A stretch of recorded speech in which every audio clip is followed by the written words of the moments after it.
दोस्तों नमस्कार। आज का टॉपिक है जीवन का आनंद। बहुत समय पहले की बात है, जब सिकंदर अपनी शक्ति के बल पर दुनिया भर में राज करने लगा था, तो उसे अपनी ताकत पर इतना गुमान होने लगा था कि अब वह अमर होना चाहता था।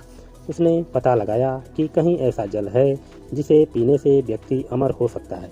देश दुनिया में भटकने के बाद आखिरकार सिकंदर ने उस जगह को खोज ही लिया जहाँ पर उसे अमृत प्राप्त हो सकता था। वह एक पुरानी गुफा थी जहाँ पर कोई आता जाता नहीं था।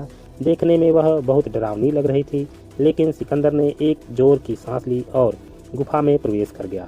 वहाँ पर उसने देखा कि गुफा के अंदर एक अमृत का झरना बह रहा है और उसने जल पीने के लिए हाथ बढ़ाया ही था कि एक कौवे की आवाज़ आई। कौवा गुफा के अंदर ही बैठा था। कौवा जोर से बोला, ठहर, रुक जा, यह गलती मत कर। सिकंदर ने कौवे की तरफ देखा। वह बड़ी ही दयनीय अवस्था में था। पंख झड़ गए थे, पंजे गिर गए थे, वह अंधा भी हो गया था। बस कंकाल मात्र ही शेष रह गया था। सिकंदर ने कहा, तू कौन होता है मुझे रोकने वाला? मैं पूरी दुनिया को जीत सकता हूँ, तो यह अमृत पीने से मुझे तो कैसे रोक सकता है? तब कौवे ने आंखों में आंसू टपकते हुए बोला कि मैं भी अमृत की तलाश में इस गुफा में आया था और मैं जल्दबाजी में अमृत पी लिया। अब मैं कभी मर नहीं सकता, पर अब मैं मरना चाहता हूँ लेकिन मर नहीं सकता। देख लो मेरी हालत। कौवे की बात सुनकर सिकंदर देर तक सोच रहा।